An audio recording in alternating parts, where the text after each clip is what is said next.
बिस्मिल्लाहिर्रहमानिर्रहीम, अस्सलामु अलैकुम। Welcome to news tonight with Namra Abbasi. आज के प्रोग्राम के आगाज़ में हम डोनाल्ड ट्रंप के कुछ ऐसे स्टेटमेंट्स हैं जिनको एनालाइज करने की कोशिश करेंगे। वो इतने सख्त स्टेटमेंट्स हैं जिनसे इशारा ये मिलता है कि सीज़ फायर बज़ाहिर ख़त्म हो चुका है। अमरीकी बहरिया को तमाम ईरानी कश्तियों पर हमला करने का हुक्म दे दिया। ईरान की छोटी कश्तियाँ स्ट्रेट ऑफ हॉर्मुज़ में बारूदी सुरंगें यानी कि माइंस बिछा रही हैं। ईरानी बहरी जहाज़ों की तरह उन कश्तियों को भी समंदर की तह में पहुंचा देंगे।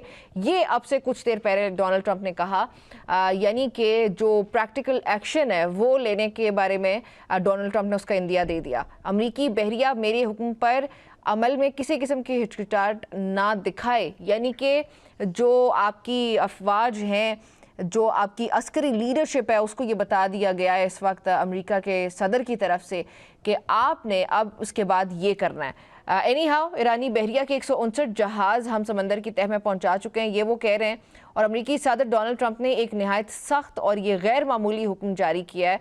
अमरीकी बहरिया को हिदायत दी कि स्ट्रेट ऑफ हॉर्मुज़ में बारूदी सुरंगें बिछाने वाली या दूसरी भी कश्तियाँ जो हैं, कुछ भी आते आपके रास्ते में, आपने भाई उसको सादा अल्फाज में अगर मैं कहूँ तो आपने उसको उड़ा के रख देना है और तमाम ईरानी कश्तियों को फौरी तौर पर तबाह कर देना है। उनका ये कहना है कि ईरान की जो कश्तियाँ हैं वो सुरंगें, जैसे मैंने पहले भी कहा, कि उसको बिछा रही हैं, इस वजह से हमने ये अहकाम जारी कर दिए गए हैं। और जो 159 का फिगर भी उनकी तरफ से दिया गया।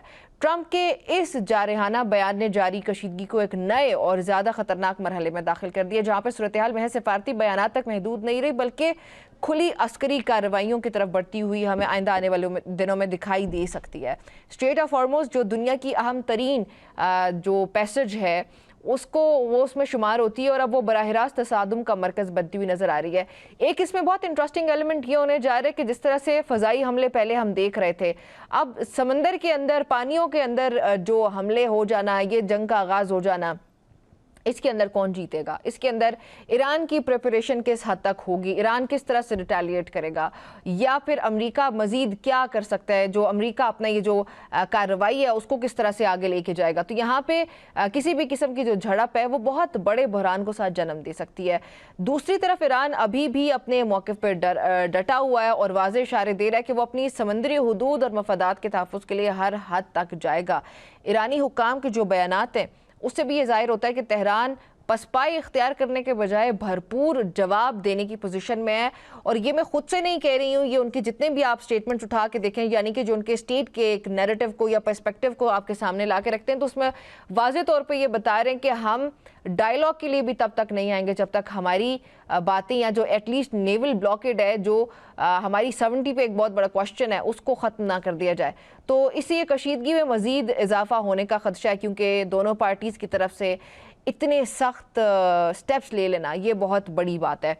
मौजूदा सूरत हाल जो है वो फिर इस बात की निशानदेही कर रही है कि दोनों ममालिक के दरमियान एतमाद तो बिल्कुल है ही नहीं, और अगर कुछ बचा कुछ आता वो भी ख़त्म हो चुका है तकरीबन। जबकि सफारती कोशिशें पस मंज़र में जाती हमें दिखाई दे रही हैं। हम अपने प्रोग्राम में पिछले एक हफ्ते से ये बार बार बात कर रहे हैं कि इस्लामाबाद कितना गियर्ड अप है, कितना तैयार है ये होस्ट करने के लिए जो सेकेंड राउंड था निगोशिएशंस का, लेकिन वो भी कहीं हमें पीछे जाता हुआ नज़र आ रहा है। तज्जियाकारों के मुताबिक हालात तेज़ी से एक ऐसे रुख में जा रहे हैं जहाँ पे किसी भी मामूली वाक़े से बड़े पैमाने पर तसादुम भड़क सकता है। इस बढ़ती हुई कशीदगी के असरात आलमी सतह पर भी महसूस किए जा रहे हैं और खुदा न खास्ता मुझे बहुत डर के साथ ये कहना पड़ता है कि अगर ये इसी तरह से रहे हालात तो ये आगे भी मज़ीद प्रॉब्लम्स क्रिएट कर सकते हैं। अब ये तमाम तर मेरे आज के टॉपिक से जिस पर मैं बात करने लगी हूँ, और सबसे पहले प्रोग्राम में मुझे ज्वाइन कर रहे हैं तेहरान से John Hussain. John, thank you very much for joining me on the show. John, आपसे कुछ देर पहले आपने डोनाल्ड ट्रंप साहब के कुछ बहुत ही सख्त किस्म के बयान देख लिए होंगे। वो कोई नई बात तो नहीं है हमारे लिए, लेकिन अब की बार तो पानियों को भी बीच में लाने की बात हो गई है। अब तो ये बात हो चुकी है कि जो भी आप जो नेवल साइट की अगर मैं बात करूं, तो आपने तो ईरानी कश्तियों को छोड़ना नहीं है, वो माइंस बिछा रही हैं। तो उसके बाद हम ये क्या एक्सपेक्ट कर सकते हैं कि सीज फायर जो है वो क्या बज़ाहिर ख़त्म हो चुका है और अब इस तरह के इकदाम लिए जाएंगे? बहुत बहुत शुक्रिया नम्रा मुझे बुलाने के लिए। देखिए, डोनाल्ड ट्रंप को लोग बड़ा ना सीरियसली लेते हैं और मेरा नहीं ख्याल कि लोगों को ज्यादा सीरियसली लेना चाहिए। अच्छा, ऑफिस में अगर आप कहीं जाएं मार्केट के अंदर, तो आपको नजर आता है कि ऑफिस के अंदर जो काम कर रहा होता है, जो मेन डिसीजन मेकर होता है, वो ऑफिस के अंदर बैठा हुआ होता है। लेकिन ऑफिस के एंटर होते ही आपको राइट साइड पे, लेफ्ट साइड पे एक छोटा दफ्तर नजर आता है, बड़ा सजा धजा नजर आता है, जिसके अंदर एक हाजी साहब बैठे हुए होते हैं। और जब फैसले लेने होते हैं तो हाजी साहब का नाम लेके मना किया जाता है कि जी हाजी साहब नहीं मानेंगे या हाजी साहब ने ऐसा बोला है, और उनको एज एन एक्सक्यूज यूज किया जाता है। ट्रम्प मेरे ख्याल में हाजी साहब की तरह है, फैसले जो नेतन्याहू अंदर बैठे हुए जो ले रहा है वो उसी उसी तरीके से अपनी जो स्टेटमेंट्स हैं वो भी बदल रहे हैं। और जाहिर है दिखाना भी है, एक अपनी आवाम को, अमेरिकन आवाम का प्रेशर भी है कि किस तरीके से अमेरिका इस वक्त इसराइल के कहने पे जो जंग में गया है वो किस तरीके से रिस्क पे है कि पूरी अमेरिकन माइट जो है वो गिर जाए।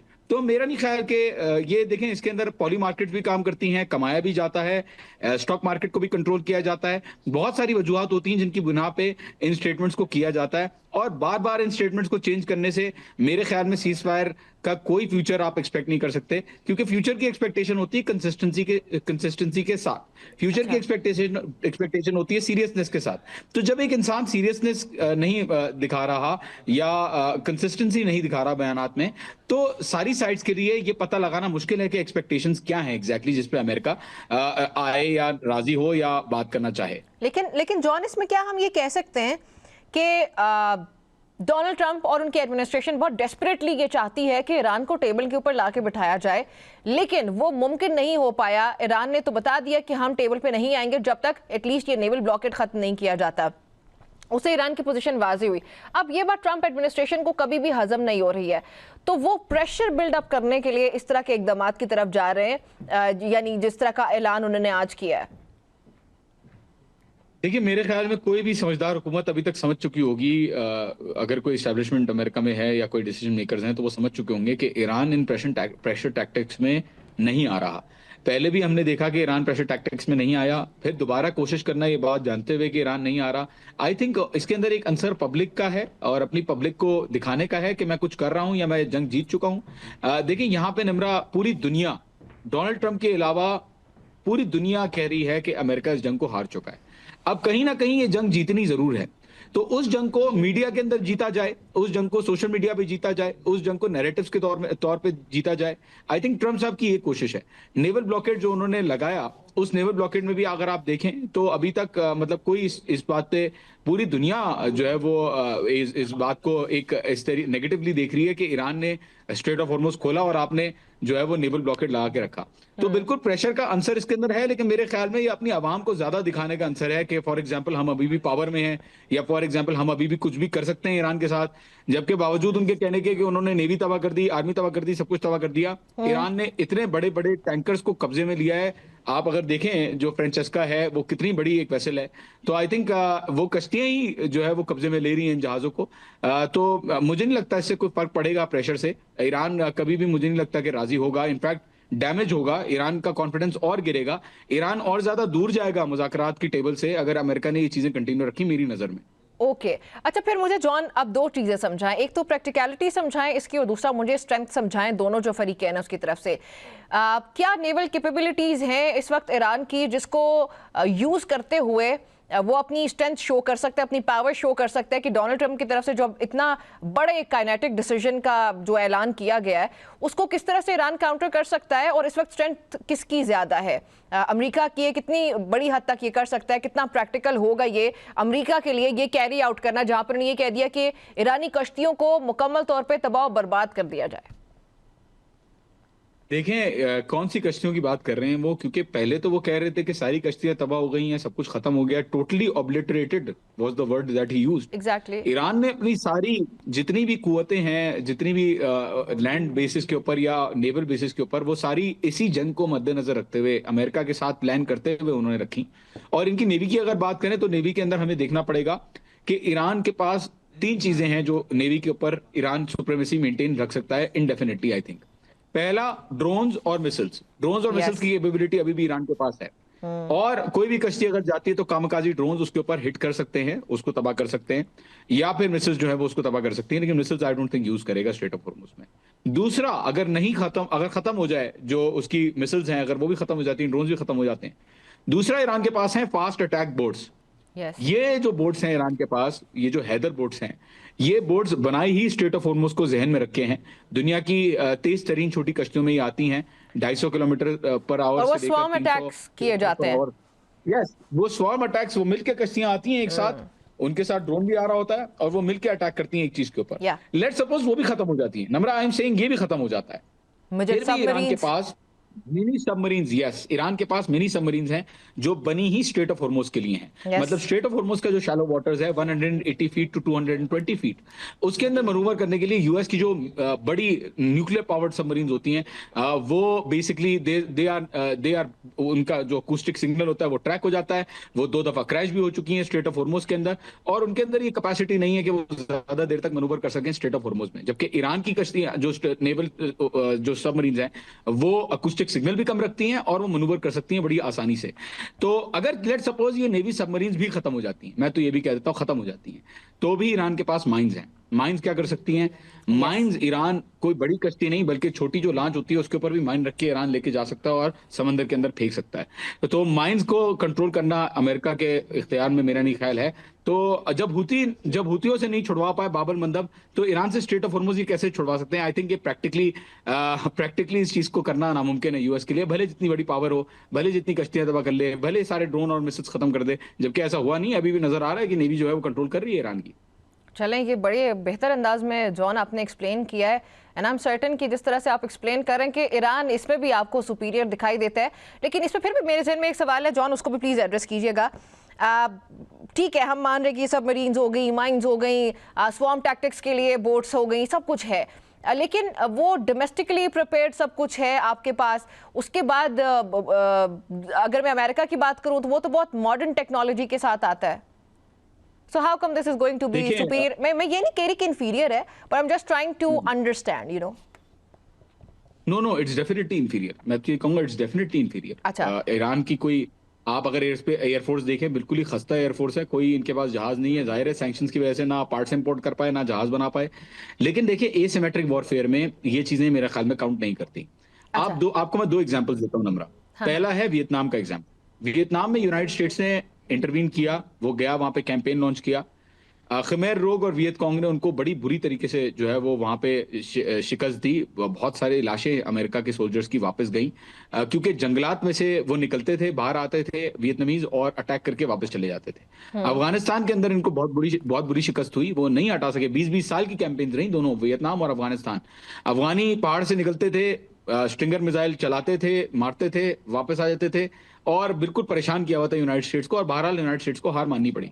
तो ईरान के मामले में भी पावर अगर देखी जाए तो ऑब्जेक्टिवली पावर उतनी नहीं है ईरान की, कोई कंपैरिजन ही नहीं है दुनिया की सुपर पावर के साथ। लेकिन बात सारी ये कि इतनी कैपेबिलिटी ईरान की जरूर है कि वो अमेरिका को एसिमेट्रिक वॉरफेयर में और बहुत ज्यादा टारगेट्स को एक साथ एंगेज करने की सलाहियत रखता है। अपनी आई थिंक स्मार्ट स्ट्रैटेजी इन्होंने बनाई हुई है।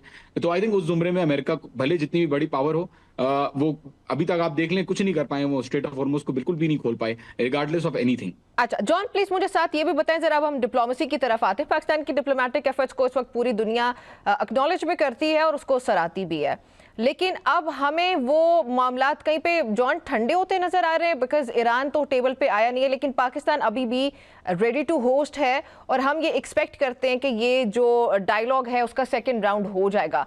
तो इसमें आपको लग रहा है कि कहीं पे अमेरिका की तरफ डेस्परेशन ज्यादा है कि किसी ना किसी तरह से ईरान को लेके आना है, लेकिन ईरान इस पोजीशन में जहां पे वो कह रहे हैं कि मेरी ये बातें पूरी होंगी तो उस वक्त मैं टेबल पे आऊंगा, तो वो क्या माहौल है इस वक्त ईरान के अंदर भी बताएं, और ओवरऑल पब्लिक पल्स भी क्या है? देखिए बहुत अच्छा किरदार पाकिस्तान ने निभाया, और दोनों फरीकैन को लेके आना इतनी दुश्मनी के बावजूद ये बाय इटसेल्फ एक कामयाबी है, और ना सिर्फ पूरी दुनिया उसको अप्रिशिएट करती है, ईरान उसको जो है ना सिर्फ अवामी लेवल पे, हुकूमत लेवल पे हर तरफ से सपोर्ट करता है। रैलीज निकलती हैं। स्पोक्स पर्सन इस्माइल बकाई जो है उन्होंने भी लास्ट स्टेटमेंट जो दिया था उसके अंदर यही कहा था कि we appreciate Pakistan efforts. Pakistan ने बहुत मेहनत की है इस सारे सिलसिले के अंदर, और बिल्कुल इसके अंदर कोई दो राय नहीं है कि पाकिस्तान की ही वजह से सीज फायर ईरान की मेरे ख्याल में इस तरफ सीज फायर हुई है। हाँ। वरना जंग जारी रहती मेरे ख्याल में। और देखें सबसे अच्छी बात पता है क्या है नम्रा? सबसे अच्छी बात यह है कि बावजूद अमेरिका और इजराइल के प्रोपागेंडा के कि वो किसी तरीके से डिवाइड क्रिएट करने की कोशिश करे, तासुर पैदा करने की कोशिश करें, मेरे ख्याल में पाकिस्तान की अवाम और पाकिस्तान की हुकूमत बहुत अच्छी तरीके से समझती है ईरान के लेजिटिमेट कंसर्न्स को, कि फॉर एग्जाम्पल नेवल ब्लॉकेड जब तक रहेगा तब तक ईरान कैसे नेगोशिएटिंग टेबल पे आ जाए। पाकिस्तान को पता है ये बात कि एज अ मीडिएटर पाकिस्तान का काम यह है कि दोनों पार्टी पार्टीज को लेके आए और एक जगह बिठा के फैसिलिटेट करवाए डायलॉग को। मायदा कराना जो है वो हमारा, मैं भी पाकिस्तानी हूँ, मायदा कराना मेरा नहीं ख्याल कि हमारा वो है। हमारे लिए कामयाबी इतनी है कि दोनों फरीकैन को लेके आए हैं और बहुत बड़ा इकदाम उठाया है। और इसके अंदर ईरान के जो कंसर्न्स हैं वो बहुत अच्छी तरीके से पाकिस्तान समझ पा रहा है कि फॉर एग्जांपल अमेरिका ने 2 दफा पहले हमला किया हुआ है नेगोशिएशंस के दौरान, तो इस दफा अगर नेवल ब्लॉकेड के दौरान ईरान आता है और अल्लाह ना करे कोई बात नहीं बनती, तो ये कश्तियां जो आज नेवल ब्लॉकेड के लिए खड़ी हुई है, यही कश्तियां अटैक्स करने के लिए जो है वो अटैक्स कर रही होंगी ईरान के ऊपर। तो मेरे ख्याल में बहुत अच्छी अंडरस्टैंडिंग है पाकिस्तानी हुकूमत को। पाकिस्तान के army chief field marshal Asim Munir personally यहाँ पे आए, उन्होंने जंग के माहौल के दौरान आप देखें वो आए, उन्होंने बात की, तमाम फरीकैन से बात की, सबको जो स्ट्रेट ऑफ हॉर्मुज़ का इशू है वो रिजॉल्व करवाया। और बस अनफॉर्चुनेट है कि अमेरिका नेवल ब्लॉकेड नहीं हटा रहा। मेरा नहीं ख्याल हमें उदास होना चाहिए अगर अमेरिका ये चीजें जारी रखता है और बात नहीं बन पाती, तो मुझे नहीं लगता हमें उदास होना चाहिए। पाकिस्तान के लिए बहुत बड़ी कामयाबी है कि हमने इस तरीके से दोनों पार्टीज को बुलाया, बेशक। बात करवाई। आगे फैसला उनके ऊपर है कि वो मानते हैं या नहीं मानते अपनी बातों पे, जाहिर सी बात है क्योंकि जंग वो लड़ रहे हैं, तो उनके ऊपर है। पाकिस्तान ने तो अपना एब्सोल्युटली। काम जो है वो किया है और भरपूर अंदाज में किया है। बिल्कुल ठीक है, इसमें तो कोई शक ही नहीं है कि मीडिएटर का काम जो है वो टेबल तक लेके आना है। अब आगे वो होता है कामयाब या नहीं होता, उसका Pakistan has nothing to do with that. लेकिन इसमें डोनाल्ड ट्रंप ने कल कहा कि जुम्मे के रोज कोई अच्छी मस्बत पेशरफ्त हो सकती है, तो ये कोई यू टर्न है या फिर क्योंकि उसके बाद आज उन्होंने बड़ा सख्त किस्म का जो है हम लोग देख रहे हैं कि ऐलान भी कर दिया है, तो ये यू टर्न ले लिया या ये सिर्फ वक्ती है और असल में वाकई जुम्मे तक कुछ हो सकता है? जॉन, आपके जो सोर्सेज होंगे ऑफ कोर्स उनके मुताबिक।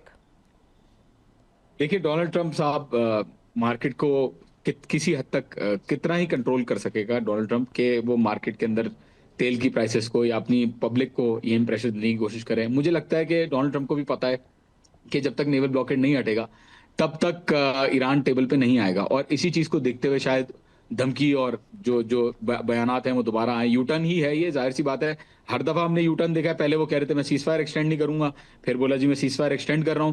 तो मेरे ख्याल में उनकी बातें चेंज होती रहती हैं और ऑब्वियसली कोई कुछ पता नहीं है कल को वो क्या बोलते हैं। कल को हो सकता है वो बोलते हैं कि ईरान राजी हो गया है, ईरान ने न्यूक्लियर जो है वो खत्म कर दिया है, ईरान मेरी बातें मान गया है और जी हम खुदा हाफिज अल्लाह अल्लाह खैर सल्लाह हम जा रहे हैं। तो कोई कोई एक्सपेक्टेशन या कोई भरोसा मुझे डोनाल्ड ट्रंप की बातों पे नहीं है। बिल्कुल इसके अंदर ईरानियों को भी कोई भरोसा नहीं है, क्योंकि जाहिर है खतरे का एक आंसर है, इसके अंदर खतरा लूम कर रहा है जंग का, और लोग जो है वो बिल्कुल भी इसके अंदर सीरियसली नहीं ले रहे हैं। यहाँ पे ईरान में बैठे हुए लोग इन बयानात को एक हद तक ये चीज जाहिर है देख रहे हैं कि इन बयानात की वजह से ईरान का जो इंटरनेशनल इमेज है वो खराब करने की कोशिश की जा रही है। तो उसके ऊपर जो है वो ईरान को रिजर्वेशंस हैं। लेकिन डोनाल्ड ट्रंप की बात पे कि वो जो कह रहा है वो करेंगे या नहीं करेंगे, इस चीज के ऊपर ईरानियों को कोई भरोसा नहीं है। चलें, ठीक हो गया। Thank you very much for joining me on the show John, आपने ज्वाइन किया। नाज़रीन, जॉन मौजूद थे और उनका मानना ये कि जो ईरान के अंदर लोग हैं वो पहले से ज़्यादा यूनाइटेड हैं और वो पहले से ज़्यादा प्रिपेयर्ड दिखाई देते हैं। इवन जो आज भी नेवल ब्लॉकेड तो एक तरफ है ही है अमेरिका की तरफ से जो किया गया, लेकिन उसके साथ जो आज ऐलानात किए गए कि ईरानी कश्तियों को तबाह बर्बाद किया जाएगा और हमने अपनी नेवल फोर्सेस को ये जो है ऑर्डर्स दे दिए गए, डोनाल्ड ट्रंप एडमिनिस्ट्रेशन ये कह रही है, तो उसके बाद ये जॉन बता रहे हैं कि भाई वो उसके लिए भी तैयार हैं और उसमें सुपीरियॉरिटी का वर्ड तो इस्तेमाल नहीं हुआ, लेकिन उनका मानना ये कि एटलीस्ट उसको काउंटर करने के लिए ईरान ज़रूर प्रिपेयर्ड है। और उसमें जिस तरह से फ़िज़ाई एतबार से देखा जाए वहाँ पे अमेरिका को खानी पड़ी, तो उसी तरह से ये हार उनको पानियों के अंदर भी उसका और या सुबकी का सामना करना पड़ सकता है। ये मानना जी। एक ब्रेक शामिल करते हो, जल्दी से वापस आते हैं।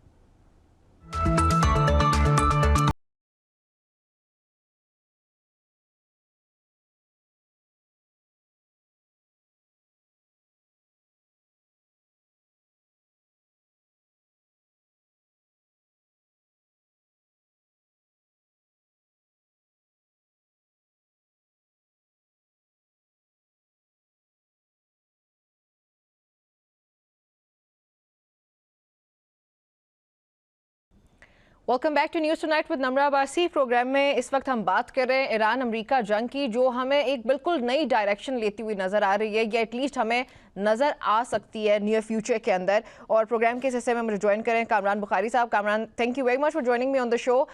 मेरे ख्याल में आपसे बेहतर इंटरनेशनल अफेयर्स को कोई अंडरस्टैंड नहीं कर सकता। सो उसमें सबसे पहले तो मैं आपसे ये पूछूंगी कि जो अभी से कुछ देर पहले डोनाल्ड ट्रंप की तरफ से अनाउंसमेंट की गई है, जहां पे ये कहा गया कि नेवल ब्लॉकेड तो एक तरफ था, लेकिन जो ईरानी कश्तियां उनको मुकम्मल तौर पे तबाह बर्बाद कर दिया जाएगा, ये कितना प्रैक्टिकल है यूएस के लिए करना, और उसको ईरान काउंटर करने के लिए कितनी स्ट्रेंथ रखता है?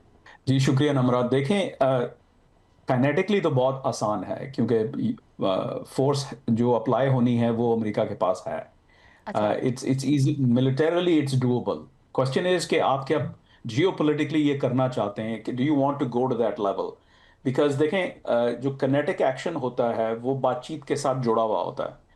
सो जो बैक चैनल्स में गुफ्तगू चल रही है और जो पाकिस्तानी लीडरशिप जो है मीडिएशन कर रही है, दैट विल डिटरमिन कि अमेरिका क्या करेगा। जहाँ तक जो है उनका आके ये कहने का सवाल है, वो सिर्फ इस वजह से कि I think he is applying pressure, he is posturing. उनको ये भी मैनेज करना है कि उनके डोमेस्टिक पॉलिटिकल फ्रंट पे भी लोग देख रहे हैं कि what are you doing about it. आपने कहा था कि हाँ भाई डेडलाइन है, डेडलाइन की एक्सटेंशन गुजर गई है, you gave an extension, so what's up. So I think the president is compelled to keep messaging to shape perceptions both in Tehran और अपने घर में भी। तो I think that that's where we are। हम्म। अच्छा, ये जो इसमें एक और बात ये भी है कि ट्रंप ये भी कह रहे हैं कि ईरान के लिए नाकाबंदी बमबारी से ज़्यादा खौफनाक है, क्योंकि इससे तेल के जो कुएं हैं वो हमेशा के लिए बंद हो सकते हैं। ईरान इस मुआशी घेराव को तोड़ने के लिए कौन सा आखिरी कार्ड खेल सकता है? क्योंकि हम ईरानी लीडरशिप को ये भी कहते हुए सुन रहे हैं कि हमने अभी अपने असल कार्ड्स प्ले ही नहीं किए, तो वो असल कार्ड्स क्या हो सकते हैं? आई थिंक जो है वो, look, there is always some card joker you can have up your sleeve. उसका तो हम कह नहीं सकते कुछ, लेकिन अगर मजमूई तौर पे जो है जो सिचुएशन है उसको देखें, तो आई डोंट थिंक ईरानियंस के पास कोई खास कार्ड्स हैं। Because let's game this out, let's say कि वो कोई मिलिट्री कार्रवाई करते हैं, तो वो क्या होगी? वो होगी कि भाई जो है वो अमरीकी जहाज़ों पे हमला करेंगे जो ब्लॉकेड कर रहे हैं, या फिर ये है कि कहीं और कनेटिक एक्शन करेंगे। जो भी वो कनेटिक एक्शन करेंगे, यानी लेट्स से कि वो फिर से जो है अरेबियन पेनिनसुला पे जो गल्फ स्टेट्स हैं उनके ऊपर हमला करते हैं, या जो है क्योंकि और तो उनके पास कोई गुंजाइश नहीं ना, तुर्की पे हमला करेंगे तो जो है वो लेने के देने पड़ जाएंगे, बिकॉज देन तुर्की भी शामिल हो जाएगा इसमें। पाकिस्तान पे कुछ अरसा पहले मिसाइल दागे थे, लेकिन पाकिस्तान इस वक्त सालिस है, you don't want to go there, और आपके पास कोई जगह बची नहीं है कि अगर आप करेंगे। Do you really want to escalate? क्योंकि एस्केलेशन के साथ, एस्केलेशन करना आसान होता है, लेकिन उसकी कॉस्ट को बेयर करना, क्योंकि यू हैव टू थिंक कि दूसरी साइड फिर काउंटर काउंटर स्ट्राइक क्या करेगी।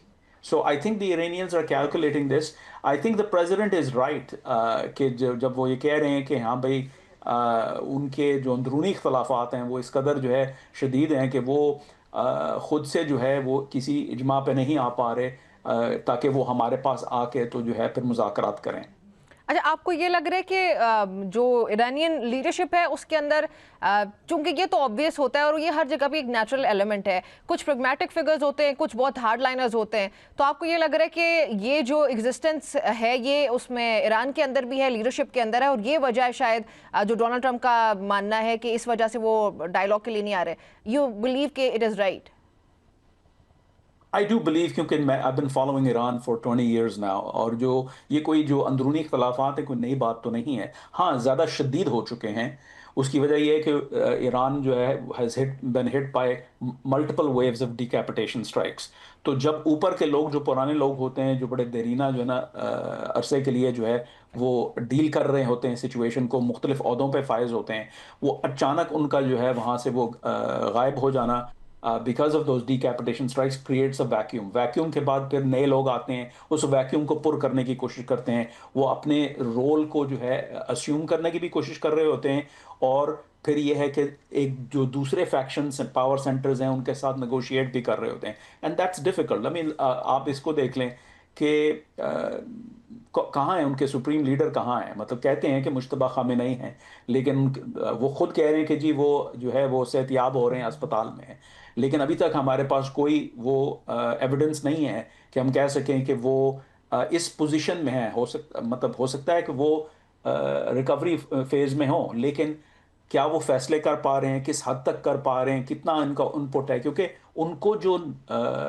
इस ओहदे पे बिठाया गया था वो गार्ड्स ने बिठाया है, इस्लामिक रेवोल्यूशनरी गार्ड्स कोर ने। अच्छा कामरान साहब, और इस पे whenever I have spoken to someone from Iran, even आपसे पहले पिछले सेगमेंट में भी मेरे पास ईरानी जर्नलिस्ट मौजूद थे, उसके अलावा भी जितने ईरानी जर्नलिस्ट से मैंने बात की है या तज्जियाकारों से जो बात हुई है, उसमें उनका तो यही मानना है कि जो लीडरशिप जो IRGC है वो ऑन बोर्ड है मुज्तबा खामनाई के साथ, और वो सामने ऑफ कोर्स इसलिए नहीं आते सिक्योरिटी रीजंस की वजह से। आपको पता है पहले डीकैपिटेशन हुई उनकी सुप्रीम लीडरशिप की, तो उसके बाद उनका आना on the surface is very risky, and that is the only reason कि वो सामने खुद नहीं आ रहे, लेकिन सब कुछ उनके मुताबिक ही हो रहा है। देखिए उसमें जो है जाहिर है I can understand why they would be saying that, लेकिन हकीकत ये है कि एक शख्स है, उसको इस ओहदे पे फाइज किया गया है अपने अपने वालिद की जगह पे, या क्योंकि अचानक एक इमरजेंसी सिचुएशन हुई है। और फिर उसके और वो फाइज तब हुआ है उस ओहदे पे आफ्टर ही गॉट वुंडेड, और शदीद तरीके से जो है उनको जो इत्तलात हैं, he was wounded you know pretty badly. तो वो इस पोजीशन में नहीं है कि वो जो है वो फिजिकली जो है वो कार्रवाई कर सकें। Be easy first of all, क्या is their presence of mind, ठीक है, कि क्या वो हाजिर दिमाग हैं इस वक्त जो है वो इस सिचुएशन में है। Is he in a coma, is he not in a coma, even if he is still conscious, then is he able to move around, is he able to think about these things. फिर यह है कि अगर एक शख्स को नौकरी मिलती है, एक इस ओहदे पे, इतने इंपॉर्टेंट ओहदे पे डाला जाता है कि वो मतलब जख्मी होने के बाद, तो वो उसने कितना चार्ज संभाला है। देखें, it's no secret, I have written about this extensively, कि guards are running the show. I mean unfortunately जो सुप्रीम लीडर हैं, he is like a puppet right now. I mean whether he is in जिस भी condition में है ये हमें नहीं पता, लेकिन ये है कि the shots are being called by the guards. IRGC. Okay, that's very new for me, and that's very different. What you have said. Anyhow, let's move on to the next topic. Pentagon के मुताबिक state of Hormuz से बारूदी सुरंगें साफ करने में 6 माह लग सकते हैं। अगर अमेरिका ईरानी कश्तियों को शूट एंड किल वाली पॉलिसी के साथ उस हुक्म के तहत तबाह भी कर दे, तो क्या 6 महीने तक आलमी मईशत इस रास्ते की बंदिश को अफोर्ड कर सकती है? देखें, ये जो कार्रवाई होगी, ये पहली बात तो ये है कि देयर आर टू पाथवेज।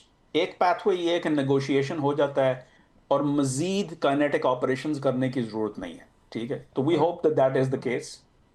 और जो ईरानियन इम्पेरेटिव्स हैं वो भी उसी तरफ इशारा कर रहे हैं कि उनके लिए भी अब वो जो है वो अफोर्ड करना, वो मजीद कनेटिक फोर्स का अप्लाई होना उनके लिए नुकसानदेह है। सो जो है ना, उसमें तो फिर ये इशू नहीं है, this is not even an issue. उनके साथ कोऑपरेशन होगी, they'll agree to pull their forces and demine and whatever it needs to be done कि ताकि जो है ये पैसेज वे खुल जाए।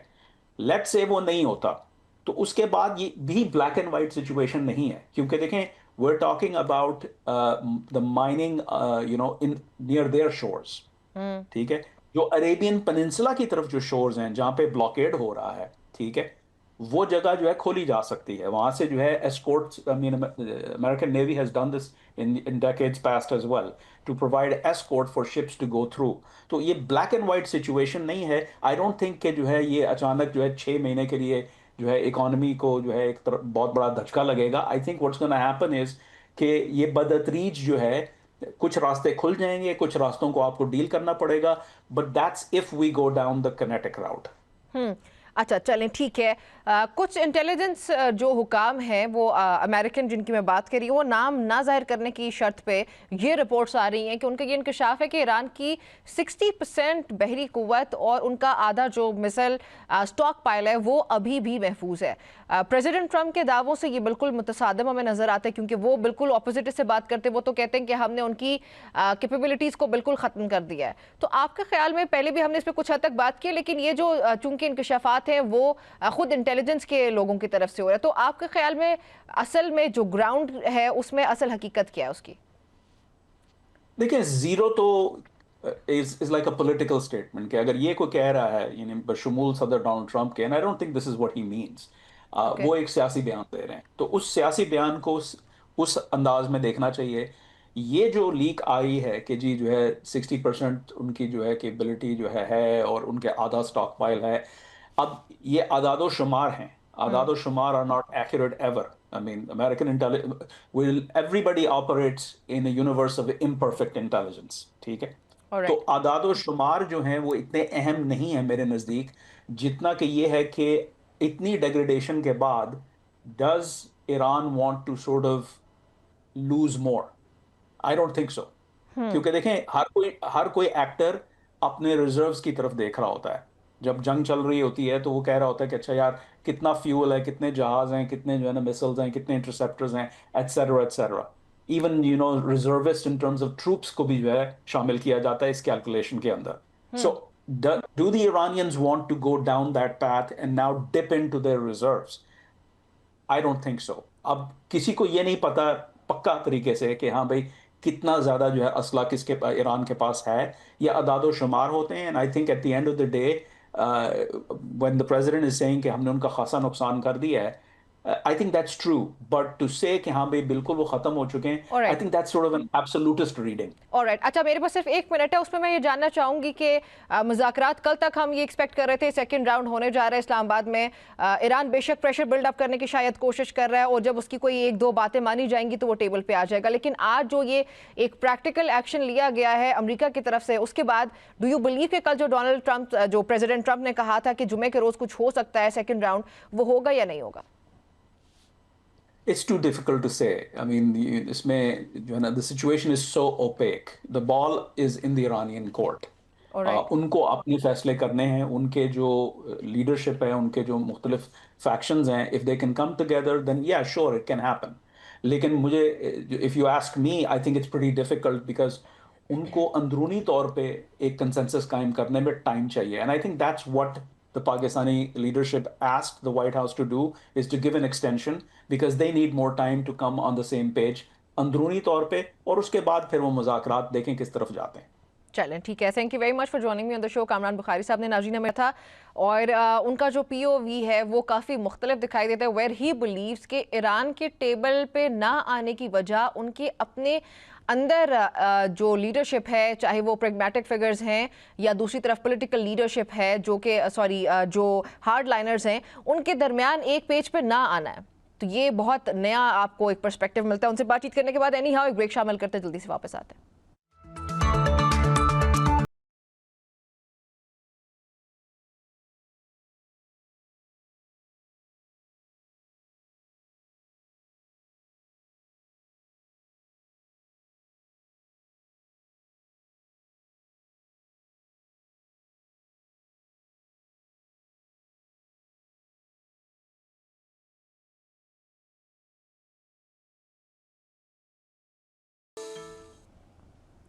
जी, welcome back to news tonight with Namra Abbasi. Program के इस हिस्से में मुझे ज्वाइन करें ब्रिगेडियर रिटायर्ड अशफाक हसन साहब। ब्रिगेडियर साहब, बहुत शुक्रिया आपका मुझे प्रोग्राम में ज्वाइन करने के लिए। सर, कल तक तो हम लोग ये एंटिसिपेट कर रहे थे कि सेकंड राउंड होने जा रहा है। वो अलग बात है कि मिक्स्ड मैसेजिंग हमें मिल रही थी, चाहे वो अमेरिका की तरफ से हो या ईरान की तरफ से हो, प्रेसिडेंट ट्रंप की तरफ से हो या IRGC की तरफ से आ रहे हो वो बयानात, कुछ भी हो।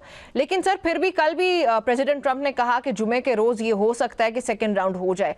लेकिन सर, आज एकदम से हालात बिल्कुल मुख्तलिफ हमें नजर आ रहे हैं, और अब तो ये लग रहा है कि जो सीज फायर है वो भी खत्म हो चुका है और ये काइनेटिक साइड की तरफ जा रही है बात। जी, thank you very much for having मी।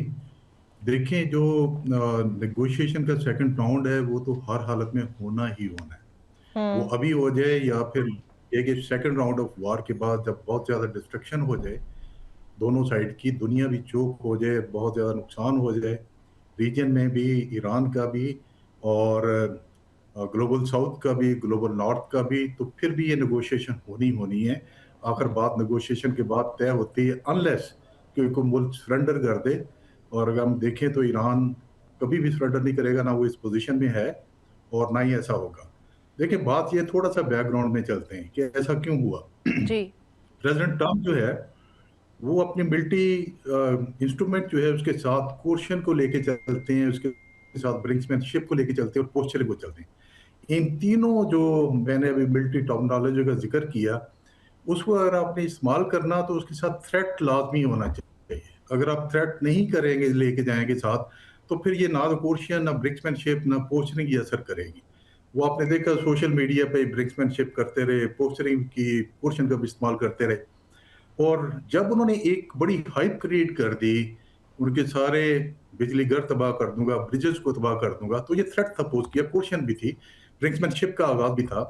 लेकिन उसके बाद फौरी तौर पे उन्होंने एक जंप लिया, पीछे फेंस के पास पार पहुंचे और पाकिस्तान को रिक्वेस्ट की कि आप जंगबंदी करवाएं। तो इससे सारा खेल बिगड़ गया। ईरान को पूरी तरह पता लग गया कि प्रेसिडेंट ट्रंप किस मजबूरी में बैठे हुए हैं, क्या कमजोरी है उनकी, और उनको बिल्कुल यहाँ हो गया कि प्रेसिडेंट ट्रंप दूसरे फेज ऑफ जंग में किसी सूरत नहीं जाना चाहते, क्योंकि जितना उन पर प्रेशर है इंटरनल ऑडियंस का, अपनी पार्टी का, और एक्सटर्नल ऑडियंस का, वो उसको बर्दाश्त नहीं कर सकते, सेकंड फेज में नहीं जाना चाहते। ईरानियन ने अपना रिस्पॉन्स ईरान ने उसी तरह टेलर किया। टेलर का वो पहले बड़ा उनका नपतल रिस्पॉन्स होता है, तहजीब के दायरे में अंदर रह के बात करते हैं और दफाई उनकी रिस्पॉन्स होता है। लेकिन अभी उन्होंने देखा है कि ये पीछे हट गए, तो उन्होंने अपने रिस्पॉन्स को थोड़ा एस्केलेट किया। एस्केलेट करके इंटरनल ऑडियंस को भी ये पैगाम दिया कि हम खड़े हुए, हम अपने जो प्रिंसिपल स्टांस है उस पर कॉम्प्रोमाइज नहीं होने देंगे, और जो प्रेसिडेंट कह रहे हैं कि हम जंग में नहीं जीत सके तो ईरान को बातचीत में, नेगोशिएशन में सरेंडर करवा देंगे, वो नहीं होने देंगे। सेकंड गलती प्रेसिडेंट ट्रंप ने ये की कि जब सीज फायर खत्म होने वाली थी, उससे चीजें टर्न हुई। खत्म होने वाली थी, उन्होंने जोर शोर से कहा मैं सीज फायर एक्सटेंड नहीं करूंगा, और उन्होंने सीज फायर खत्म होने से पहले इसको एक्सटेंड भी कर दिया, और बड़े उनका एटीट्यूड था वो भी बड़ा बेहतर हो गया। उससे जो आपका जितना भी थ्रेट था ईरान के ऊपर, वो सारे का सारा खत्म हो गया। ईरान ने ब्लफ कॉल किया, ब्लफ कॉल किया अमेरिका के इस थ्रेट को, सबको रिस्क लेके, और वो कामयाब है। जब ब्लफ कॉल हो जाता है एनिमी का, तो एनिमी आपके बेहतर पोजीशन पे आ जाता है और आप नीचे वाली पोजीशन पे चले जाते हैं। या तो फिर आप पे कंपटीशन होती है कि आपका जो डेटरेंस ब्रीच हुआ है उसको आप रीएस्टेब्लिश करें, जैसे हमने मई में किया कि इंडिया ने हमारे डेटरेंस को ब्रीच किया, हमने ऐसा पंच मारा उसको कि डेटरेंस को रीएस्टेब्लिश किया और के सारे जहाज ग्राउंड हो गए। और या फिर आप फिर ये धमकी देते हैं, ये शॉर्ट अक्रॉस द बो करते हैं, वार्निंग देते हैं कि बाहर आ जाओ, फिर ये करूंगा। चलो इस पे आपका पॉइंट आ गया। उन्होंने ये ना, वो यही एक वार्निंग शॉट है ईरान को, कि अगर आप बाज ना आए तो फिर इसको शॉर्ट अक्रॉस द बो कह लें या कुछ इस तरह कह लें, तो फिर मैं बहुत बड़ा ऐसा करूंगा कि आपको फिर वही जंग के बीच में जाना पड़ेगा। तो it's a warning shot for the Iran. और दूसरी बात मैं ये कहना चाहता हूँ, escalation ladder still is in the hands of president Trump. वो इसको जब मर्जी बढ़ा लें और जब मर्जी जंगबंदी खत्म कर दें, गुजरात को खत्म कर दें, सरप्राइज अचीव करें। तो Iran must be very very cautious about the situation. The time is running out from the Iran. Iran के साथ पहले पूरी दुनिया खड़ी थी, पाकिस्तान खड़ा था, गल्फ कंट्रीज खड़ी थी, किसी ने रिस्पॉन्स नहीं दिया ईरान को। लेकिन इस सिचुएशन में जब सेकंड फेज ऑफ वार जाएगी, उसको एक मौका मिला कि इस एग्जिट विंडो से निकल के आके जंगबंदी करके जंग को खत्म कर ले। नहीं किया। अंदर डिवीजन है ईरान के बीच में बहुत ज्यादा, 2-3 फैक्शंस हैं, एक हार्डकोर है, एक हाक्स हैं और एक मॉडरेट हैं जो कहते हैं सब कुछ ठीक हो जाए। उसी टसल में सब कुछ चल रहा है। डिफरेंट बयान आ रहे हैं। एक कहता है जी कि आंख के बदले आंख और जो जहाज के बदले जहाज हम लेंगे। दूसरा कहता है जी बातचीत के जरिए होना चाहिए, डिप्लोमेसी बेस्ट आंसर, लेकिन धमकियां नहीं होनी चाहिए। ठीक है सर, इस पे आपका पॉइंट आ गया। सर मैं अगला सवाल भी पूछना चाह रही हूँ, ये तो चलें, इस पे आपकी राय आ चुकी है। सर पेंटागन का इस वक्त ये भी कहना है कि स्ट्रेट ऑफ हॉर्मुज से जो माइंस बिछाई जा रही हैं उन कश्तियों को भी जो है वो टारगेट करना है, और इसको साफ करने के लिए 6 माह लग सकते हैं। सर आप एक एक्सपर्ट हैं, आप बतौर एक अस्करी माहिर आप क्या समझते हैं कि GPS टेक्नोलॉजी वाली इन ये जो जदीद तरीन माइंस हैं उनको हटाना अमरीकी बहरिया के लिए कितना बड़ा ऑपरेशनल चैलेंज हो सकता है या नहीं होगा? आपने बिल्कुल ठीक कहा कि देखें, आम माइन फील्ड जो एक ग्राउंड पे लगी होती है उनको निकालना, उखाड़ना, उसका भी बाकायदा एक मैपिंग आपने की होती है। पूरा आपके पास नक्शा होता है कहाँ कहाँ पे माइंस हैं, ताकि उनको बाद में उसी नक्शे के मुताबिक उखाड़ा जाए, निकाला जाए। वो थोड़ा आसान होता है। लेकिन समंदर में माइंस ड्रिफ्ट करती हैं। जब ड्रिफ्ट करती हैं वो एक जगह से मूव करके दूसरी जगह चली जाती हैं।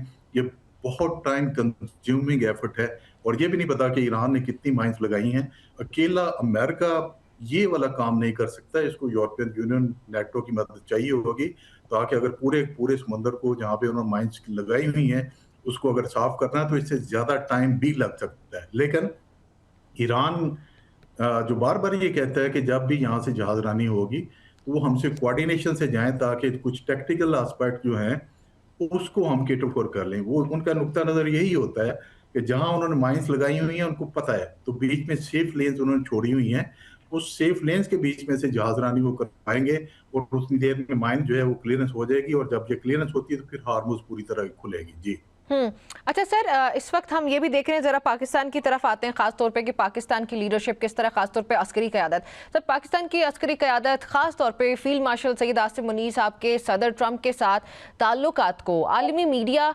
गेम चेंजर करार दे रहा है। एक फ़ौजी जहन के मुताबिक पाकिस्तान की ये मिलिट्री डिप्लोमेसी, या ये जो पाकिस्तान की, इसको मिलिट्री डिप्लोमेसी तो नहीं कहना चाहिए, इसको पाकिस्तान की डिप्लोमेसी ओवरऑल, क्योंकि सिविल अस्करी क़यादत ने मिल के जो रोल अदा किया वो मेरा नहीं ख्याल कि कोई भी मुल्क इतना रिस्पॉन्सिबली बिहेव कर सकता है इतने मुश्किल वक्तों के दौरान। तो सर, इस जंग को रोकने में कितनी पायदार साबित हो सकती है और पाकिस्तान के लिए ये कितना सिग्निफिकेंट था? जी देखें, जो आपने बातचीत की है वो तो एक नई हिस्ट्री है, एक नई तारीख रकम हुई है, अनप्रेसिडेंटेड है। आप डिप्लोमेसी की लाइफ में जो तारीख है उसमें देख लें, इस तरह की डिप्लोमेसी आज तक नहीं हुई जो इतनी सक्सेसफुल हो। खास तौर पे एक सुपर पावर और दूसरा एक इंफीरियर कंट्री जो है सैंक्शंस के बीच में बैठा हुआ है, उनको इस बातचीत पे राजी करना कि आप जंग बंदी पे आ जाएं।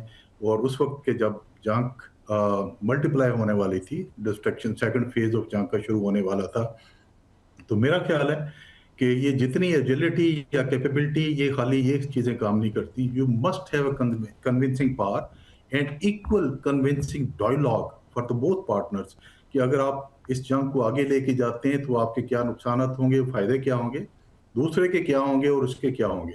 तो देयरफॉर दुनिया के लिए क्या अच्छा है या खित्ते के लिए क्या अच्छा है, तो उन सब चीज़ों को सामने रख के जब आप बातचीत करते हैं तो फिर लोग आपकी बात भी सुनते हैं। दूसरा, आपकी ज़ात पे ट्रस्ट होना चाहिए लोगों को, आपकी क्रेडिबिलिटी ठीक होनी चाहिए। अगर आप प्रेसिडेंट ट्रंप को कहीं जंगबंदी करा दें तो उनकी तो क्रेडिबिलिटी कोई नहीं है। अगर मोदी को कहें तो उसकी क्रेडिबिलिटी कोई नहीं है, कोई नहीं सुनेगा। तो ये क्रेडिबिलिटी पाकिस्तान की जो लीडरशिप है, अल्हम्दुलिल्लाह उन्होंने साबित की है मई पिछले साल से लेके अभी तक, अपनी maturity of thoughts, maturity of उनकी जो एक्शन है। और जी जी प्लीज कंटिन्यू सर।